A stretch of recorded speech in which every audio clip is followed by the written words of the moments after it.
So, from retail associate to engineer, he grew up in rural Jamaica with financial challenges, I'm told, but he had big dreams of being a scientist. Let's have a chat with Dr. Dwight Hunter, who's in Phoenix, Arizona, who tells me it is warm, but it's about 20 degrees below what we are accustomed to. Morning, sir. Welcome to Smile Jamaica. Good morning, Neville. How are you? Nice to be here. I'm well, thank you. How are yourself? I can't, Yourself? I can't complain at all. Give thanks and thanks for asking. Okay. Let me start with what I just said about growing up in rural Jamaica with financial challenges. Tell me about that little story there. Yeah, so I am one of those people, Neville, that believe that life is 10% what happens to you and 90% is how you react to it. And so I was born in Hasty Good. I attended Mile Gully All Age School and later Homewood Technical for high school. And it was during high school that I had some what I call my moments of truth, or some embarrassing moments. And from there, I decided that I wanted to do better for myself, and so I put a plan in, and I decided that education was my way out of poverty. Yep. How old were you when you decided that this is what needs to happen? I think I was about 15 years old. Yeah, and I did a hard look, thorough assessment, honest assessment of my life. I look at where I was at that time. Oh yeah, there's a picture of me back in high school, and and I decided that yeah, I contemplated three career options. At first, I wanted to be a recording artist, or I said I could play sports, but none of those seemed like they were viable options at the time. So I said education was my way out. I was naturally good in science, and so I put a plan in place, and the rest is history. So, from a teenager, you wanted to be a scientist. Oh yes, absolutely. But where did that I come know. from? Where did that come from? What did you read? What did you see that you said, yeah, man, I think I want to be a part of that? Yeah, well, as I said, I was naturally good in science. I don't know where that part I can't explain, but I've always been inquisitive as a child. I'm one of the people in Jamaica. You know how people say, you chat so much you couldn't talk. What though? My family probably didn't realize was that, that was just my curiosity in action. And so I've always dreamed of myself, being able to make an impact, and I've read, books. I've looked at scientists, different. So all my role models at the time were in books, Yeah. and so I said, why not me? How could I become like one of those people? Yeah. We already said, and we could see it right at the top, that you're in Phoenix. But in reading and preparing for this, you spent a couple of years in Israel as an engineering lead. What was that about? And what do you mean by an engineering lead? What does that mean? Yeah. So I started working at Intel in 2011. I worked in different roles. I started as a quality engineer, and then an opportunity came up later to go to Israel and help to develop a new technology there, which is actually the current technology that we have now. So for your viewers that may not know, Intel is one of the world's largest producer of microprocessors. So everything that goes in your digital devices, so your cell phones, your tablets, PCs, etc. So I was selected as one of a group of about 20 engineers to go to Israel and to help to lead a technology there.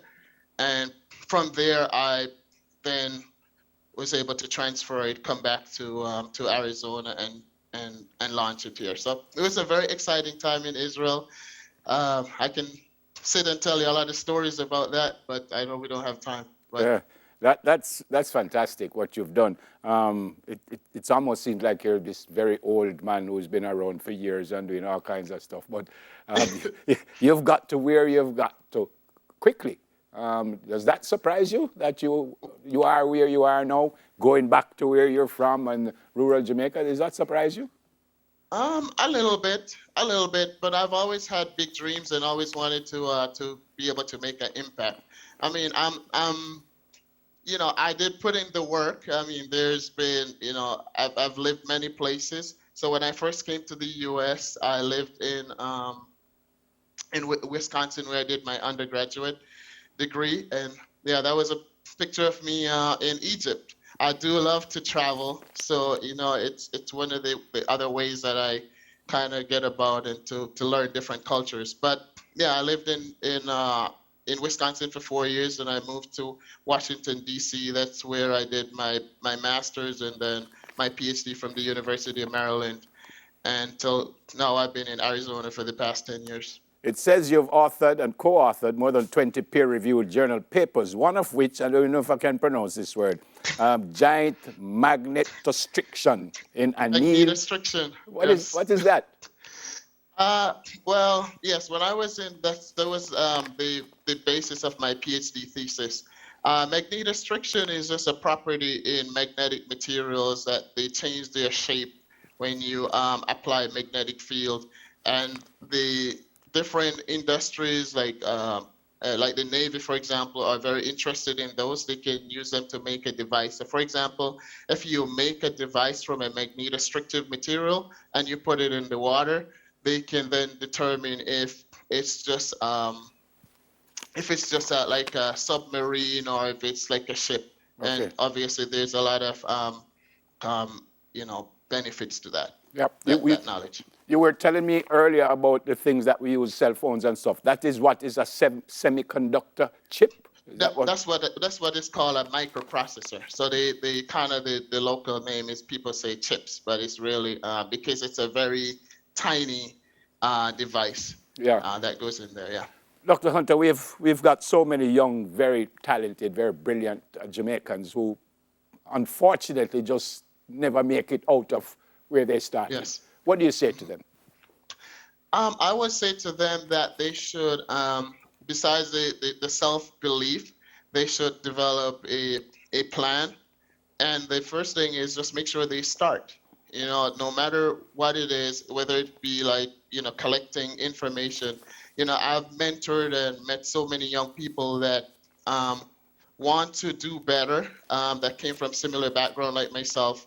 And but they may not have taken the next step. So, for example, if you want to attend university, even if you don't have the money, understand what are the requirements to get to the next phase and start, because you'll never know who may come into your life at that moment that can help you to get over that hump. And I've been very fortunate that throughout my career and throughout my life, that every challenge, every step of the way, I've always managed to have people that come into my life at that time that was able to help me to navigate those challenges. Anybody you want to say hi to in Jamaica? Oh yeah, absolutely. I love to say season's greetings, Merry Christmas to my grandmother, Miss Patricia Swaby, who I know is watching, all my family and friends in Hastegood, the Swaby family. All right, seems we've hopefully we'll get him back just before we finish, but obviously it's frozen there. Dr. Dwight Hunter is the Senior Engineering Manager at Intel Corporation. Hopefully we will get him back. Do we have him back yet? No? All right. Okay. Unfortunate. I had another question before we go, but still to come. National showcases their rice cakes. But before that,